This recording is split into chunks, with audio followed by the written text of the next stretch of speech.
Llegamos a la parte de nuestra clase donde vamos a estudiar cómo es que se mantuvieron los manuscritos, tanto de la Biblia hebrea como también en la Biblia en griego. Y también vamos a ver algunos de los de recursos, bueno, no recursos tanto, aunque ya los hablé, lo acabo de hablar así, no en cámara, pero vamos a hablar de los libros que se ocuparon muchas veces en la composición de nuestra Biblia también. Digamos, por ejemplo, en Judas se cita tanto la ascensión de Moisés como también el libro de Enoc. Y esto abre toda una discusión acerca del canon, qué se acepta en el canon, porque esos libros no están en el canon de que tenemos después de Yavne, del año 70 en adelante, cuando fue destruido Jerusalén, que fueron para Yavne, y ahí es donde empezaron ellos, los judíos, más que todo fariseos, empezaron a ver si podían tener un canon ya del todo, porque Jesús no cita a estos libros, pero, y aún, ¿cómo se llama? ¿Se recuerdan? No me acuerdo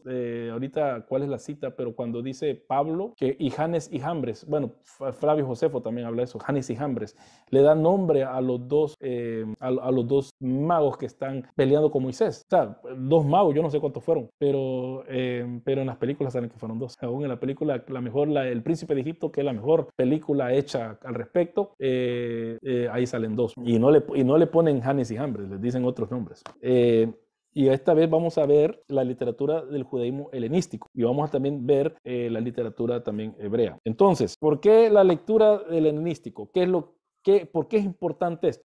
Es importantísimo porque de ahí tenemos la Septuaginta. La Septuaginta, como hemos visto en los anteriores videos, en las anteriores clases, la Septuaginta, los judíos decían que la única lengua en la cual el hebreo se podía traducir es en esto. Esto lo decían los propios judíos. Y contestando siempre a las supuestas raíces hebreas, ellos dicen que esto no puede existir, pero los judíos no tenían ningún problema de que. Entonces dice Travigiano, la traducción de la Biblia hebrea al griego se hizo necesaria para la diáspora judía de lengua griega. Entonces, por eso les vuelvo a repetir, ¿cómo es que los de las raíces hebreas dicen que los judíos no hacían eso? Entonces, como ahora era corriente para los hijos de inmigrantes, que los hijos de inmigrantes olvídanse del todo o en un par de generaciones la lengua de sus padres, asimilándose a la del ambiente que les había tocado vivir. En las ciudades helenizadas en toda la cuenca oriental del Mediterráneo y aún más allá, el griego había llegado a ser la lengua de la política, de la cultura, del comercio y aún de la vida familiar. Los judíos fieles a su religión tenían que nutrirla en su patrimonio de libros sagrados. Es de suponer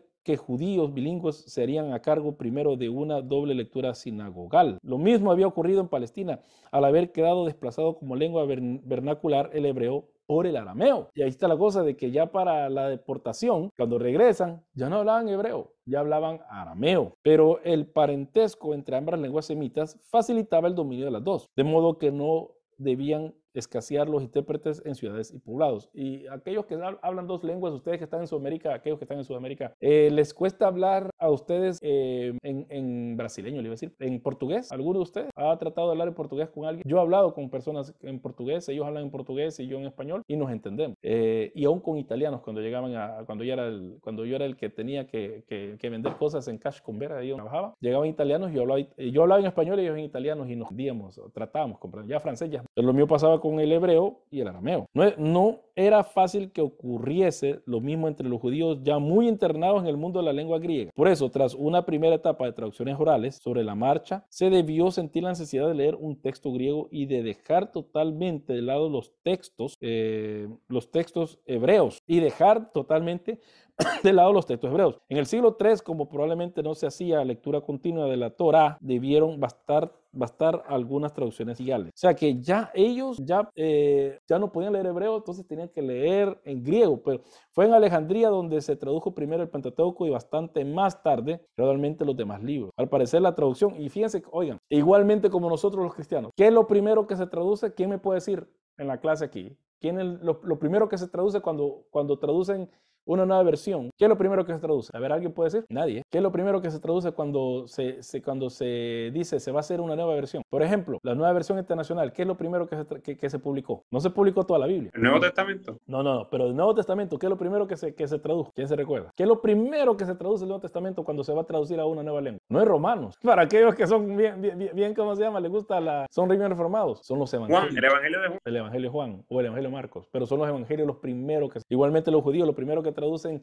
cuando es una nueva lengua es el Pentateuco. Por eso yo esto lo menciono para que vean que hay cierta similitud de la forma como nosotros... No es que unos libros sean más santos que otros, ¿verdad? Pero la fuente de la vida de Jesús es lo más importante para nosotros. Entonces, después de entender por qué es que Pablo y los demás hablan de Jesús la forma que hablan. Entonces, lo fundamental para el Antiguo Testamento es la Torá, porque ahí no solamente da las leyes, sino que da también el inicio de todo. Por eso es que se tenía que traducir primero. Al parecer, la traducción de la Torá fue encargada para enriquecer la biblioteca de Ptolomeo I, Lago, antes de su muerte en el 282 antes de Cristo. Hacia el 275, segundo Filadelfio, habían integrado la Torá en su sistema judicial para garantizar a los judíos el respeto de la ley hacía falta que ésta fuera accesible a los funcionarios reales. La traducción se habría originado pues en una iniciativa real, pero respondía a necesidades latentes de la comunidad judía, la curiosidad intelectual de los alejandrinos, el deseo de los judíos de dar a conocer la doctrina del verdadero Dios y las necesidades litúrgicas de la comunidad. No hay prueba de que la traducción de los profetas y los escritos haya comenzado antes del siglo II. Si la traducción de la Torá se debió a iniciativa de personajes oficiales, la de los demás libros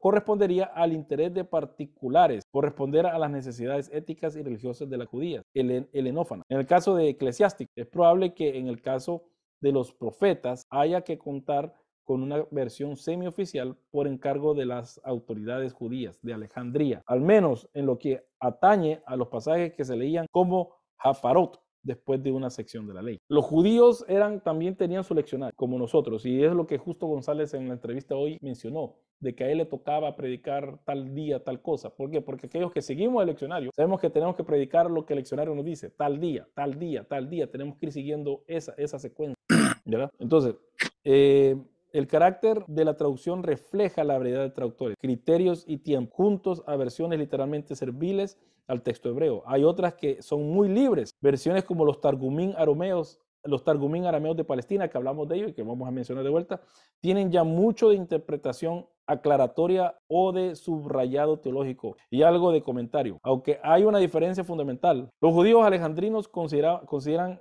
la Septuaginta como y ahí está la cosa, esto es Biblia, esto no deja de ser, esto aunque es traducción, pero es igual Biblia, igual como alguien me preguntó a mí, miren, me preguntó, hermano, ¿qué Biblia puedo yo usar? Yo le dije, ¿por qué? Porque los reformados hablan de las diferentes, de los griegos y todo eso. Yo le dije, ¿cuáles los reformados? Y me mencionó uno. Yo le dije, ninguno de esos sabe griego.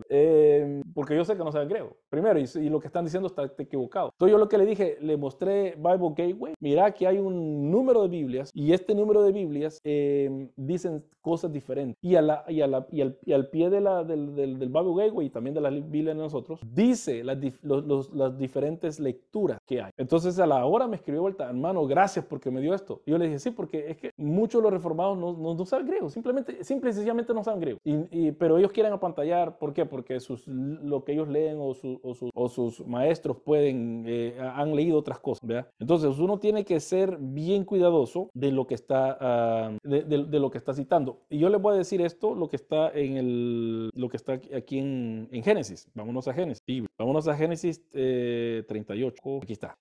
Me pasé, mejor dicho. José y sus hermanos. 37. Dice en Génesis, en la Biblia de las Américas, dice Génesis 37:4, 37:3. Y amaba Israel a José más que a todos sus hijos, porque era para él el hijo de su vejez. Y le hizo una túnica de... Ahora vámonos a la Reina Valera. La Reina Valera que dice esto. Y amaba Israel a José más que a todos sus hijos porque lo había tenido en su vejez y le hizo una túnica de diversos colores. Ahora a la nueva versión internacional. Israel amaba a José más que a sus otros hijos porque lo había tenido en su vejez. Por eso mandó que le confeccionara una túnica especial de mangas largas. Y aquí dice 3 de mangas largas. Frase de difícil traducción. También ver 23 en 32. ¿Por qué? Porque el de la Biblia, si ustedes se juntan con ¿cómo se llama? Con el de las, yo lo he hecho, con el del aquí en internet, yo no sé si ustedes los conocen personalmente, de las raíces hebreas. Yo le digo, bueno, ¿vos crees que cómo se llama de que José tenía una en 37, ¿cuánto? 37.3, va. En Génesis 37.3, ¿vos crees que tenía un vestido de multicolor? Sí, eso es lo que dice la Biblia. Ajá, entonces, pero fíjate que las Biblias en ese caso están siguiendo a la Septuaginta. Las Biblias que ponen que es solamente que tiene una túnica o que tiene mangas, están siguiendo el texto hebreo. Esa es la diferencia. Esa es toda la diferencia. Y no solamente aquí, en otros versículos en el texto hebreo dice que Dios extendió su mano. Por ejemplo, ahorita no me acuerdo ahorita la fecha, la cita. Dios extendió su mano, pero Dios no tiene cuerpo porque Dios es espíritu. Entonces la Septuaginta dice que se despliega algo, cambia la forma de decirlo, porque el texto hebreo dice una cosa y hay veces que la Septuaginta cosa. Pero los dos son considerados palabra de Dios y los dos son citados tanto en el Nuevo Testamento como palabra de Dios. Y lo que siempre se dice acerca del ejemplo clásico, vámonos a Isaías 6, aquellos que me están siguiendo con la Biblia, Isaías, el ejemplo clásico que apunta a nosotros los cristianos. ¿Dónde está? Yo estoy perdido, soy un hombre, Señor poderoso en este momento.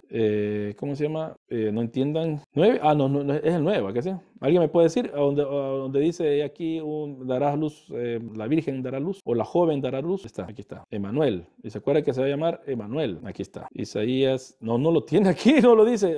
Hijo, luz a un hijo. Emanuel. Vamos a ver. Isaías 7:14. Aquí está. Isaías 7:14. Yo he hecho un video totalmente de eso, así que bueno. Muy bien. Les daré señal, miren la Virgen. Y aquí la Nueva Versión Nacional tiene otro asterisco que eso apunta de que hay algo así. O la joven. Isaías 7:14. En el hebreo dice alma, que es joven, no necesariamente virgen. En la Septuaginta dice parten. Ahí sí dice cómo se llama, que es virgen. Partenos quiere decir que es una virgen, mientras que en el hebreo dice alma. Entonces vino Lucas y los escritores del Nuevo Testamento no citaban el texto hebreo cuando hablaban de eso, citaban el texto en griego. No es más, los de las raíces hebreas tienen un problema, aunque muchos de ellos son ebionistas, no creen que Jesús haya sido divino. Entonces, Isaías 7:14, Génesis 37:3, vemos cómo cambia la cosa, ¿verdad? Entonces, por eso es que los judíos ya para el siglo II ya no usaban la Septuaginta, porque miraban que nosotros los cristianos agarramos nuestra doctrina de ahí y agarramos como nos pegaba la gana. O como dije, como mejor los apóstoles, yo creo en la inspiración de las escrituras, pero quiero decir esto también. Los apóstoles podían elegir qué texto hablaba mejor lo que ellos querían dar a entender. Entonces, muchas veces iban con el texto hebreo, pero a veces iban por el texto griego. Y ellos no tenían ningún problema. Nosotros somos los que tenemos problemas cuando vemos esas cosas, pero ellos no tenían ningún problema. Entonces, de ahí, por eso la Septuaginta es tan importante para nosotros. Y ahora, en los últimos 30, 40 años, ha surgido un nuevo interés de parte de los judíos por la Septuaginta, para saber ellos después del descubrimiento de los ríos del Mar Muerto, ven que la Septuaginta es bien fiel a lo que los otros textos maceróticos dicen, y que la Septuaginta tiene mucho más paralelo o mucho más, ¿cómo le diría?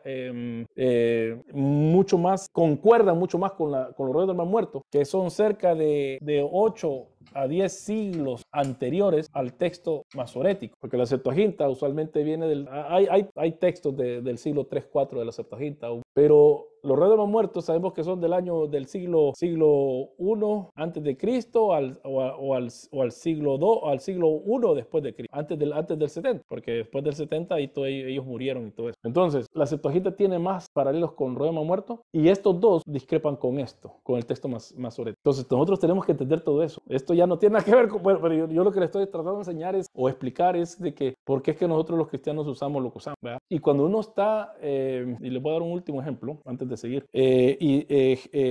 Deuteronomio 32, si no es que me equivoco, Deuteronomio 32:8. Y esto ya lo he oído, lo he oído, ¿verdad? Ya sabes para dónde voy. Ok. ¿Alguien tiene su Biblia? Bueno, les voy a dar un poco de tarea a los que están viendo. Daniel, ¿qué versión de la Biblia tenés disponible? Daniel, ¿estás ahí? Sí, sí, ¿Qué versión de la Biblia tenés? tengo la Biblia de las Américas. Ok, ¿puedes leerme la Biblia de las Américas, por favor? Deuteronomio 32:8. ¿Puedes leerme lo que es? Ok, y usted, hermana Marta, ¿qué versión tiene la Biblia usted disponible ahí? 32:8. 32.8, sí, por favor. Y hermana Marta, ¿usted qué Biblia tiene disponible?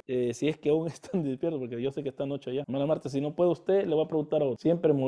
Hermana Marta, sí. ¿Qué Biblia usted tiene disponible? O no se va a oír. Lo puede poner también en los comentarios si quiere. Reina Valera, ok. Puede usted, no puede hablar, ¿verdad? Por lo visto no puede hablar. ¿Qué tiene?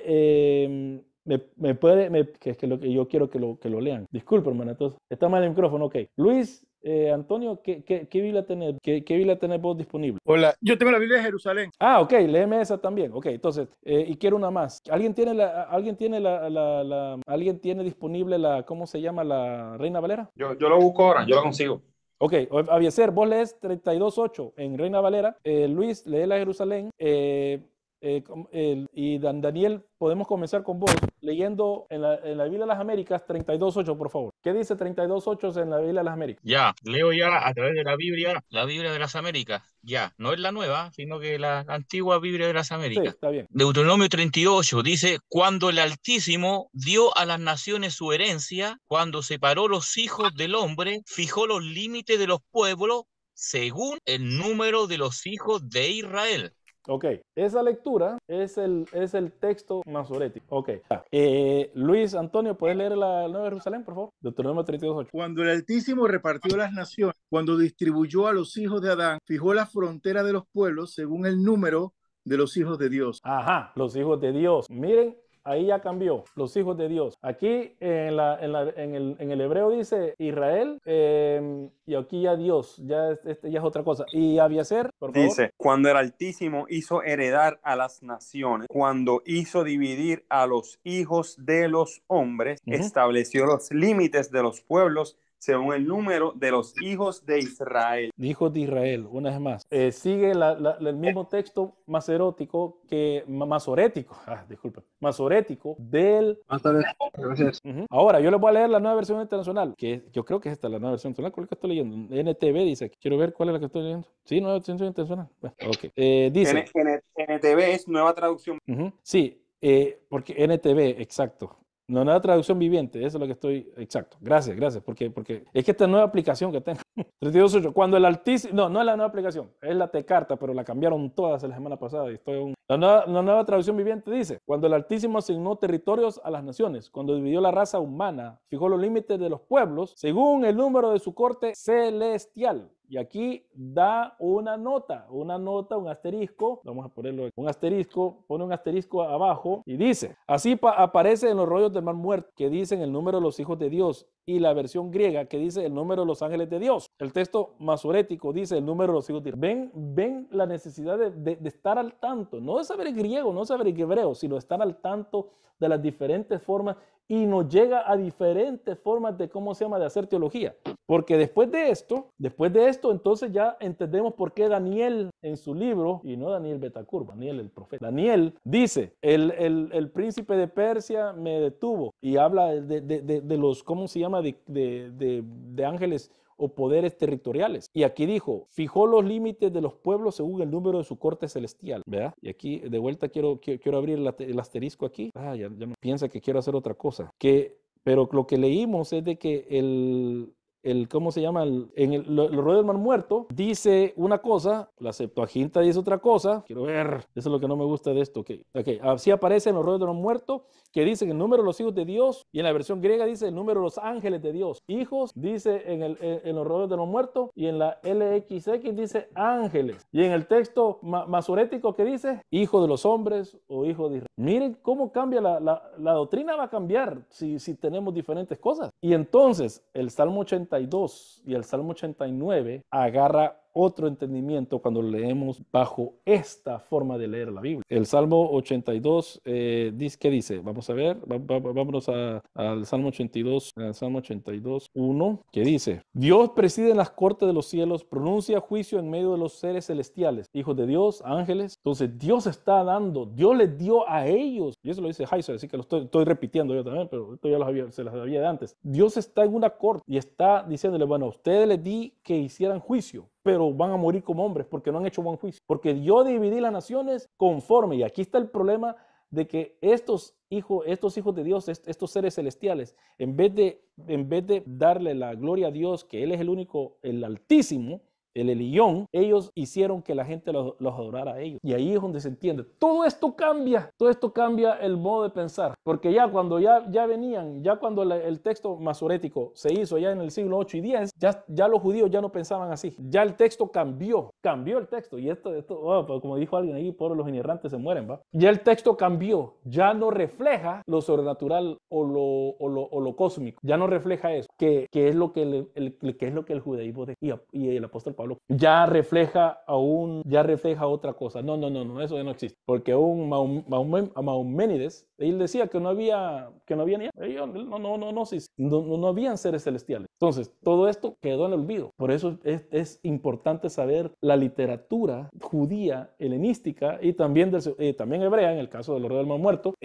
para saber qué es lo que ellos pensaban. Porque si solo vamos a hablar de esto, nunca vamos a entender por qué Jesús dijo: ¿acaso no dijo Dios, dioses sois? Y si aquellos que le llegó la palabra les dice dioses, y él está hablando, si a eso le dijo dioses, ¿y yo qué soy entonces? Que soy el hijo, el monogenes, el único. Pero si ustedes van a leer solamente la Biblia con esta cosmovisión dada ya 10 siglos después, que es el texto hebreo, pero ya es después, se hace un problema. ¿Algún comentario, alguna cosa que quieran decir? ¿Algún comentario? ¿Alguien quiere decir algo? Pastor, pero eso cambia todo el concepto teológico de la interpretación. Exacto. Porque al interpretarlo como los hijos de Israel, le quita el origen de interpretación antiguo que tenía la cultura hebraica sobre la relación con seres celestiales en adición con el Dios de Israel. Había una creencia de que había una corte celestial, pero a ellos identificarse como los hijos de Dios, desvirtúan ese plano, digo yo, divino de esos seres celestiales. Ellos toman el lugar de aquel, y ellos se consideran la corte del Dios de Israel. ¿Quiénes son los que se consideran? Los judíos. Los judíos, y ellos se consideran que ellos han sido ordenados por Dios a juzgar a las naciones, cuando el origen del texto no era ese. Bueno, no, ok, sí. ¿Quién dice Pablo? Lo que vos decís, los judíos sí, ellos creían y aún creen que ellos van a juzgar a las naciones, pero ¿quién dice Pablo que va a juzgar a las naciones? Cuando está hablando, y miren que Pablo habla de una cosa, está hablando acerca de aquellos que se llevan a la corte, en 1 Corintios capítulo 7. No sabéis... Es la iglesia. Sí, pues, no sabéis que ustedes van a juzgar a ángeles, que nosotros vamos a juzgar todo, vamos a juzgar ángeles que tenemos que juzgar. ¿Y cuáles son esos ángeles? Estos, que no solamente el problema fue que los ángeles vieron a las mujeres que eran bonitas y tomaron mujeres para sí. No, el problema fue más grande aún después. Hubieron hijos de Dios o ángeles que Dios los puso a que, ¿cómo se dice? Es que quiero ocupar una palabra de ahora, que administraran las naciones. Y en vez de llevarla, ¿qué es lo que dice el Salmo? El Salmo 82 le reclama muchas cosas. ¿Qué es lo que dice el Salmo 82? ¿Hasta cuándo dictarán decisiones injustas que favorecen a los malvados? Hagan justicia al pobre y al huérfano, defiendan a los derechos de los oprimidos a los desposeídos. Estoy leyendo una traducción viviente. Rescaten al pobre y al indefenso, líbrenlo de las garras de los malvados. Pero esos opresores no saben nada, son tan ignorantes, andan errantes en la oscuridad mientras el mundo entero se estremece hasta los cimientos. Yo digo, ustedes son Dios, son todos hijos del Altísimo, el Eliyón, pero morirán como simples mortales y caerán como cualquier otro gobernante. O sea que estos seres perdieron, ya leyéndolo así, como dijiste, ya perdieron, ¿cómo se llama? Su gobernatura, y nosotros somos los que vamos a gobernar, nosotros la iglesia. Y lo que los judíos creían que ellos iban a hacer, se pasa a la iglesia. Y una vez más, y yo vi, Luis, que vos pusiste, Luis Antonio, vos sos supersesionista. Una vez más, si Pablo está hablando eso de la iglesia, que los judíos pensaban que iba a pasar de ellos, entonces, ¿qué pasa? Hay supersesionismo. Y eso se hace un problema para muchos. No lo toleran y no lo aceptan, ¿verdad? ¿Alguna otra? ¿Está buena explicación? Luis, referente a ese texto bíblico de Deuteronomio 32:8, hace tiempo atrás leí un libro que se llamaba Espíritus Territoriales. Lo escribió un neopentecostal, Peter Wagner, que en paz descanse, sí, en los tiempos cuando recién se estaba cuajando ese neopentecostalismo, y participaban varios escritores en aquel libro. No recuerdo uno de los escritores, pero es muy amigo de John MacArthur, que participó en ese libro, y bueno, todos dan su punto de vista, sus trabajos que presentaban en ese libro, Espíritus Territoriales, y hablaba de los vigilantes, de tomar el libro de Daniel y de la literatura judía, dando a entender que cada nación tenía su Dios que supervisaba, y justamente tomaba en cuenta Deuteronomio 32:8, que las traducciones al español estaban mal traducidas, porque parece que ahí debería decir los hijos de Dios en el sentido de los Beneolín, como aparece en el libro de Job, capítulo 1 y 2. Sí, y también al final. Estoy hablando, recordando al final aquella también sale. lectura antigua. ¿Sí? Eso nomás quería decir. Ya está bueno, excelente. Sí. ¿Alguna otra, cómo se llama, opinión? ¿O todos también ya? ¿No? Bueno, entonces, por eso es que nosotros tenemos que leer la literatura de aquel tiempo para ver cómo nosotros podemos cotizarla. Sí, tenemos que saber hebreo. Por eso el otro año primero voy a agarrar hebreo yo más avanzado. Pero también tenemos que estar al tanto qué las otras cosas dicen, qué es lo que los otros textos dicen de la época. Rema muerto, los esenios, ¿verdad? Y la Septuaginta. Porque si no, mucha gente dice que no, que cuando Jesús dijo eso estaba hablando acerca de los jueces de ellos, de Israel y todo eso. No es así. Jesús sabe lo que está hablando. Jesús sabía lo que estaba hablando. Así que esa es otra forma de leer la Biblia, de que si solo vamos a seguir personajes de que no creen en lo sobrenatural, estamos mal, ¿ok? Esa es la Septuaginta, ¿verdad?